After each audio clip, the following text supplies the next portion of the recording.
étonnant ce monsieur. Je pensais même pas que c'était possible d'avoir 500 variétés de tomates différentes. Ce matin, on était en compagnie de Yannick Loubet. C'est un maraîcher à la retraite et il milite pour le retour des semences paysannes. Regardez. Every day I go to work. Work. Work. Every day I get work done. Every day now I get work done. Bonjour Yannick. Bonjour. On est sous votre serre. Ça y est, la saison des semis a démarré pour vous? Oui, c'est bon, c'est déjà bien démarré. Il y a une première série qui est déjà germée. Ce qu'il faut expliquer, c'est que là, par exemple, Karine est en train de semer des poivrons. Vous ne les produisez pas pour manger les légumes? Ici, nous, on travaille surtout pour la semence. Alors là, on travaille avec Agrosemence qui nous passe des commandes. On a des contrats tous les ans où on lui fait telle et telle variété avec telle et telle quantité. Pourquoi est-ce qu'ils ont besoin d'avoir de nouvelles variétés? Elles avaient disparu?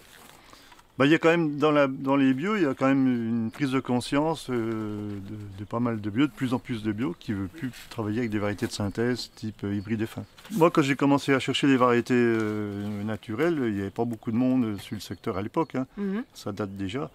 Et en fait, j'en ai trouvé beaucoup plus à l'étranger qu'en France. Et pourquoi est-ce qu'on en est venu en France à avoir que des variétés hybrides? Toutes les boîtes de semences, en fait, ont été rachetées par des multinationales.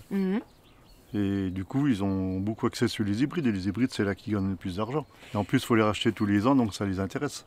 Mais l'inconvénient, c'est que ces hybrides, elles sont stables, elles évoluent pas, et vous vous battez contre ça. Là, à l'époque où on est, c'est quand même urgent de remettre tout en culture naturellement et que ça s'adapte à tous les changements qu'on a actuellement. Parce que là, il faudra qu'elles aient des nouvelles informations à partager pour continuer dans cette voie-là.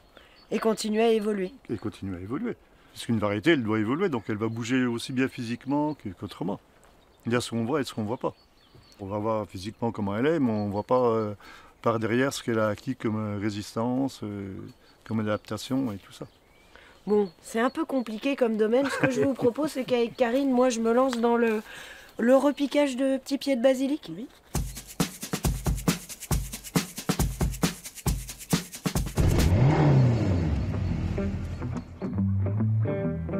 Il y a des restaurateurs qui m'ont demandé de leur trouver des variétés goûteuses. Et c'est comme ça que c'est parti en fait.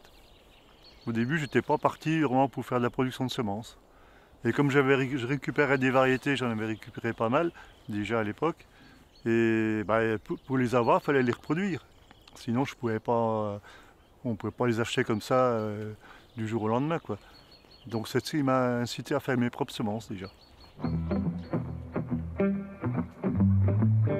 Une variété, c'est une population d'une espèce qui a développé des caractères différents pour qu'on puisse justement la différencier du reste de l'espèce.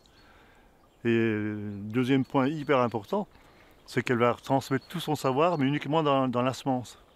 Si on prend une bouture, c'est un clone, mais il n'y a pas d'acquisition. Si on fait une variété tout le temps soi-même dans le même coin, ça va dégénérer petit à petit. Bon, c'est très long.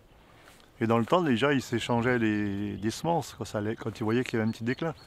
Un peu comme les éleveurs qui allaient chercher des reproducteurs ailleurs pour les ramener sur leur ferme, pour éviter les consanguinités. Toutes les variétés qu'on a, c'était fait pendant des millénaires que par les paysans. Il n'y avait pas de semenciers, pas de gens qui géraient ça comme ça. Après, c'est un système commercial, les semenciers. Si on veut sauver la planète, changer les choses, il faut peut-être commencer par un respect de la vie. Bon, il n'y aura plus qu'à goûter à la bonne saison. Et demain, en attendant, je vous emmène dans le Morvan. Allez, bonne journée.